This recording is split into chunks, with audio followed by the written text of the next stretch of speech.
Brandy Cinco. I'm a statistician and database program at the University of Michigan in Ann Arbor. I've worked on a wide variety of research projects, a bachelor's degree in engineering and master's degrees in both mathematics and statistics. And I was very honored to do some presentations for the American Public Health Association and also for the Midwest SAS Users Group and received some awards there. And outside of work, I enjoy music, playing the piano, composing, singing in choir, and also yoga, tai chi, and cardio karate. And the picture, my new little friend's on my lap. That's my new niece. So I'm with the presentation. We're going to take a little journey into the world of computer karma, meaning non-monetary benefits from statistical and information technology volunteer work. I am not going to delve into the supernatural. Just to roadmap where we're going, first talk about the definition of karma. There's naturalistic karma. And I think there are three main varieties of computer karma that come from volunteer work. First is knowledge and experience. The second one is networking and access to the hidden job market. And the third is help with overemployment. Okay, so what is karma in the first place? Well, karma is the natural consequence of our actions. Some of our actions towards other people and other beings on the planet come back to us. Not everything, but some of it comes back to us. And another way of thinking about what karma is what goes around comes around. So for example, people who open doors for others often have doors open for them, not always, sometimes. Those who send greeting cards often receive them. Or when a rubber ball is thrown against the wall, it rebounds. Now, notice I said sometimes on the previous slide, karma is not a 100% guarantee. Some things happen to us because of our own actions, because of our karma, and some things are just randomness or because of forces that we don't understand. Terrible things happen to both good and evil people.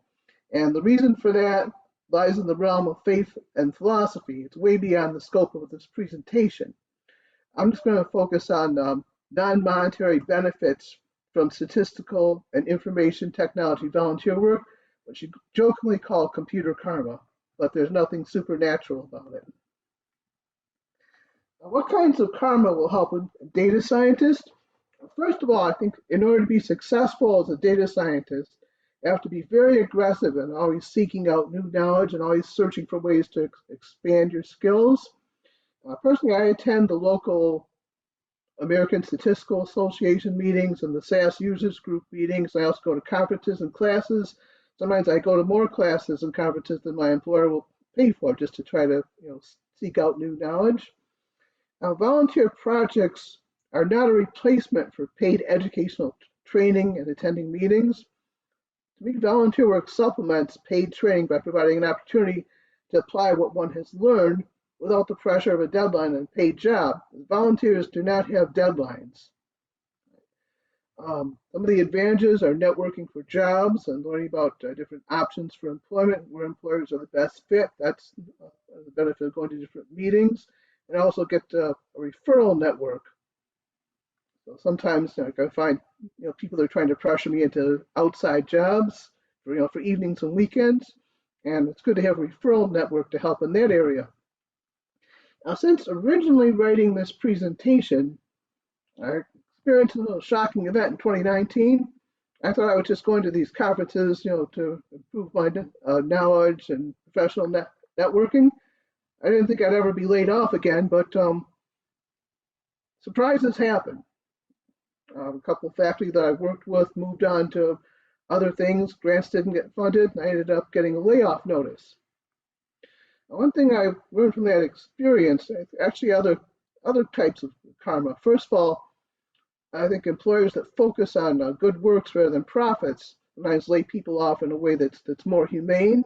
I worked for a school of social work at the University of Michigan. They gave me 6 months notice, told me my job was going to end at the end of the year.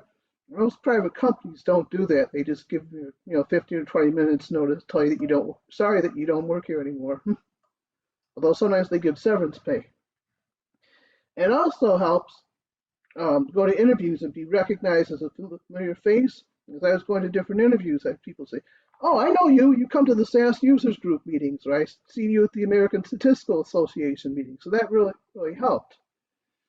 And also added references to my volunteer work in addition to work that I've done with faculty and staff and students. And the volunteer network helped me to learn about different jobs that were available. And I survived this particular layoff just fine. Uh, I'll get into the different types of computer karma. My first eureka moment realizing that volunteer work really had some monetary values when I was working as a database volunteer for my congregation. I didn't expect any benefits except helping the congregation to save money by using volunteers, and I would expand my circle of friends. And then one day, when we were working on the database, opened up Windows Explorer, and my friend Jim right-clicked on Windows Explorer. I'd always just clicked on Start and Explore. That was an older version of Windows. And I never expected that to be useful in the job. And then years later, some karma came back to me. I was working on Access database for a community health center in Southwest Detroit. Went over there to install the database. And when I clicked on Start to get to Windows Explorer, Explorer was not on the drop-down list. And all of a sudden, I had a flashback. I remember Jim had clicked on, right-click, Explore. And that got me there. Never had to call tech support. And computer karma also helped me in the Qualtrics Twilight Zone. Now, we'll get to SAS soon. I work with some other software too. Another volunteer project I was involved in was helping the congregation put in audio links to sermons for people who couldn't attend or had hearing impairment.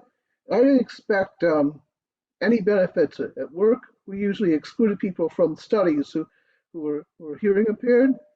But lo and behold, fast forward a few more years, ended up working on a study to help participants with social anxiety, chronic social anxiety, make the transition from homelessness to employment. And many of the clients in the study had low literacy, and the investigator thought that we should have some type of audio link on our interview questions for people who had literacy issues. So on Qualtrics, there's a default audio link. You just click on it. That's on the top. It's that thin link. And by default, Qualtrics puts in a shockwave link. And below that, I have the standard HTML audio link. Well, I thought that I was done with that, move on to other projects. And all of a sudden, I got this emergency call during lunch hour. You're getting this strange error message, shockwave has crashed. I went, what in the world does that mean? I don't remember putting shockwave in anything with shockwave on Qualtrics. So called Qualtrics tech support, which is usually excellent, like SAS. And I told them about this error message, and they weren't sure what to suggest. So that's when I think of it as like the Qualtrics Twilight Zone. You have a tech support problem that even tech support can't help with. And all of a sudden, I had this flashback, the volunteer project, and I remember that the links look different.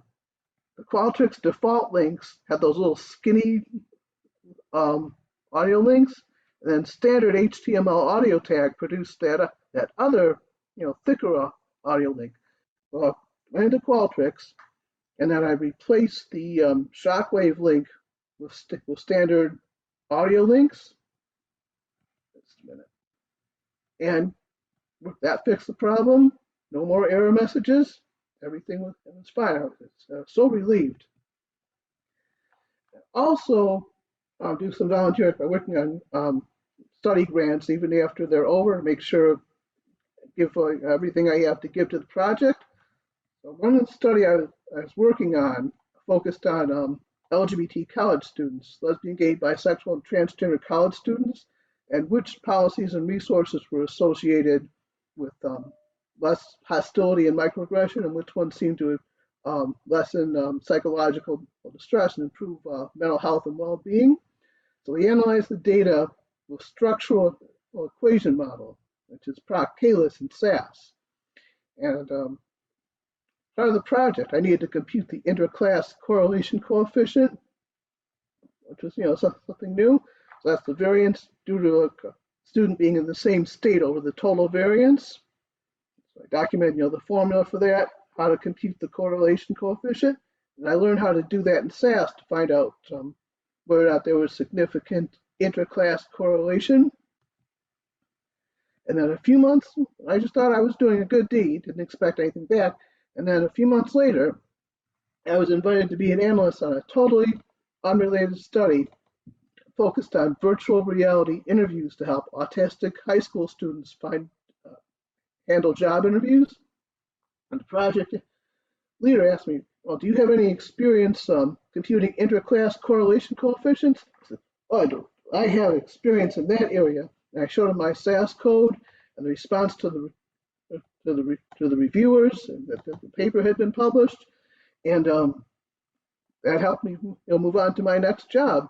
So Computer Karma helped me to stay employed, in addition to continuing to work on social justice research projects that benefit the clients, and also, like I said, the programmers are often treated better and more humanely. And this is a link to a Data for Good paper that I gave at the Midwest SAS Users Group on the policies and resources helping LGBT college students. If you want to learn more about the paper, click on that link. And this is the SAS code to test for clustering. In this case, at the state level, we use proc mixed, a random intercept, in this case by state, and then we rerun that code to take out the random intercept statement, and then go into proc IML and compare the likelihood ratio tests from the analysis with and without the random intercept, and that's how we find out if it's significant or not. So I save that code, and it gets used in future projects. Like I said, we were doing structural equation modeling, so we're looking at effects of various policies and resources on hostility and microaggression and mental health. And then during the publication, revise and resubmit, reviewer asked me to calculate indirect effects of the policies and resources by bootstrapping. Bootstrapping means to take a huge number of samples with replacement, and then you estimate the parameter and confidence interval from the samples. Also some pictures on the next page. And again, I didn't expect any benefit to come back to me, but later I was invited to work on a project writing the statistical analysis section from a grant on a study on prisoner recidivism, totally unrelated. And the grant contained a section on mediation and bootstrapping, so my volunteer experience really helped with that. So to do bootstrapping and say, I start with proc survey select, sample, like we had 268 students, and we take a huge number of repetitions, and then we run our analysis procedure by replicate, and then we get like a nice graph here, and we get a confidence interval from the bootstrap distribution.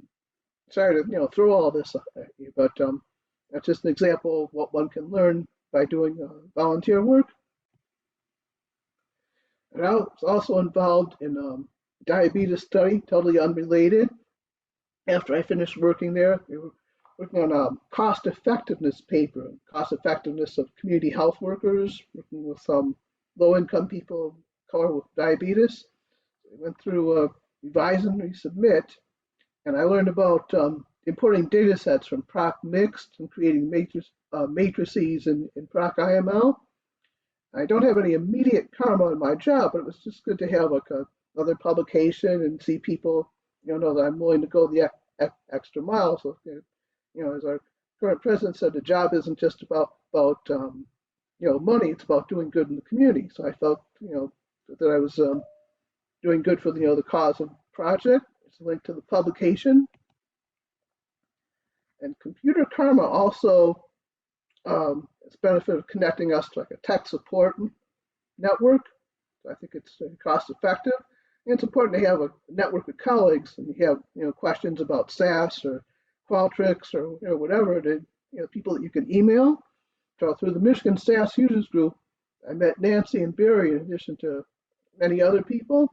When I had questions about Proc Compare, Nancy kindly referred me to some conference papers, got me started with that. And Barry responded to questions about converting SAS to SPSS. I have to confess that some of the people I work with do use different statistical software, so it's important to be multilingual. I'd say SAS, Stata, and R are the big three, but we also work with others sometimes. As far as the cost effectiveness issue, as far as um, keeping one's knowledge current, training classes and webinars and seminars range in cost from under 100. Sometimes they can cost over $1,000, and volunteer work leads to knowledge that can be applied in one's current or future job. I think I learned as much in volunteer work as I often learn attending classes or seminars, so I certainly plan to continue attending them. And last, people with statistics degrees sometimes end up in jobs. They do mostly database programming or other, computer programmer work, but sometimes they don't use much high-level statistics. I was in those types of jobs for a number of years, and volunteer projects offer a way to keep one's statistical skills polished and even expand one's skills. And if the volunteer work leads to a conference presentation or journal article, it can help the person find a paid work as a statistician. Now we'll move into another type of karma, networking and access to the hidden job market. One of the most important tools in finding a job is networking. It's very important to have a strong network. Back in ancient times, in the 20th century, people used to look for jobs through newspapers. In the 21st century, web postings. But that leaves out employment opportunities that are known only to internal employees of a company or an organization. It's important to know where friends or colleagues work, and then when volunteer groups meet at those workplaces, you get a sense of like what the workplace culture is like. And I think it's very important to find a workplace where one's going to fit in well. If it's a place that's real formal and requires white shirts and sends people home, if they don't look adequately conservative, probably not a good place for me. I'm more of a business casual person. You can also find paid jobs through volunteer work. My friend Connie was part of my web volunteer group, and she found a paid job through the volunteer network. I had another friend, Hope, who was originally a music major. We used to play piano and saxophone duets together. She wanted to move into IT to make a living and have a humble home and a humble car. So she was part of the volunteer computer corps. And one of the people in the group worked at the University of Michigan Medical Center in information technology. And when there was a job opening, she moved over to the medical center information technology. And I had never originally thought of working at a university. I always pictured myself working in a private company, but someone I knew through volunteer work suggested that I apply for a job at the University of Michigan when I was unemployed, and it's worked out just beautifully. And now we come to overemployment. Okay, like nutrition, it's important to get enough protein and vitamin C, but if you get too much, it can become toxic, far beyond what you need for survival. And I think the same thing can happen in the world of employment. You need to have a job to pay for a humble home and a humble car. If we just have so many projects, we can't keep track of everything, and we're working at extra jobs on weekends or evenings, can get burned out. And there are people I know who have actually lost jobs, so they didn't know how to say no to these extra little jobs for weekends and evenings. I try to avoid them so I can give everything I have to give to my main job, where 8 to 5 is often not adequate. I will already work more weekends and evenings than I wish I did, but do what I have to. The last thing I need is an extra job for weekends and evenings. But when people approach me about taking on this extra job, they're always claiming that it's just this little project, and I often found that it's better not to get involved in that stuff. So it's very important to have people to refer when these offers of evening and weekend employments come my way. They can lead to burnout, lower quality of work, and even get a conflict of interest violation. Now, because of the natural consequences of my actions, my karma, I'm connected to a large network of people who do work similar to mine, through the SAS users group conferences, American Statistical Association, and my congregation's information technology volunteer work. And some of the people who come to those meetings are between jobs. Some of them are semi-retired, and they would welcome a second job for weekends or evenings. And the people who are semi-retired, part-time temporary job's a real blessing. It gives them a way to keep their skills current and supplement their retirement income. So even when I'm not dealing with overemployment, I often solicit resumes, so I'm prepared with referrals when it comes my way. And if anyone here in the audience is looking for part-time temporary work, or you enjoy working on weekends or evenings, feel free to send me your resume, and I'll be glad to put you on my referral list. Now, as far as monetary value, if I didn't have a network to help me fill overemployment jobs, I might have to hire a recruiter. So I think part of the karma from volunteer work, it helps me avoid having to hire professional help to find people for these extra jobs. I gave some examples of type 3 karma. One day when I was walking out of the building, came in before 8, leaving after 5 months, and this professor approaches me and asked me if I wanted an extra job doing statistical analysis. And I responded, would you consider someone with excellent qualifications who doesn't already have a job that meets their needs? So I put on my thinking cap. I remembered, Anna Maria comes to the Ann Arbor American Statistical Association meeting. She's semi-retired, and she's always looking for part-time jobs. So I let her know about this opportunity, connected her with the professor.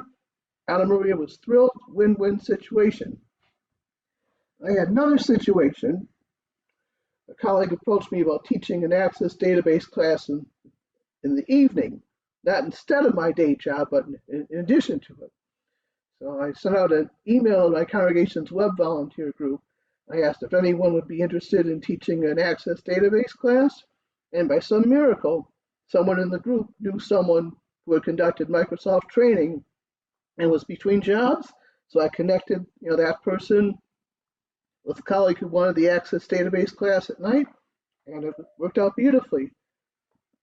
And then Connie, a friend who I mentioned earlier, took a part-time job in my department doing the website instead of me having to get pulled into it. So that was another win-win situation from Computer Karma. Connie got the part-time job that she wanted, and I didn't have to risk the extra job, burning me out and interfering with my main job. In closing, I think when you consider the non-monetary benefits from statistical and information technology volunteer work, which I jokingly call Computer Karma, I recommend this as part of an employment self-defense strategy to maximize the probability of continuing to be employed. The knowledge and the networking and the experience and the assistance with overemployment, I think, have monetary value, even though there's no income to report to the IRS on like a 1099 form. And the modest amount of time on volunteer projects can help to ensure continued employment. I plan to continue volunteering, and I expect more karma to come in, and I may even learn about other types of karma in the future. So thanks for listening. It's my contact information. Now this is my original paper at wcsug on Computer Karma for the Business Leadership Group. And again, thanks for listening, and do my best to answer any questions that come in.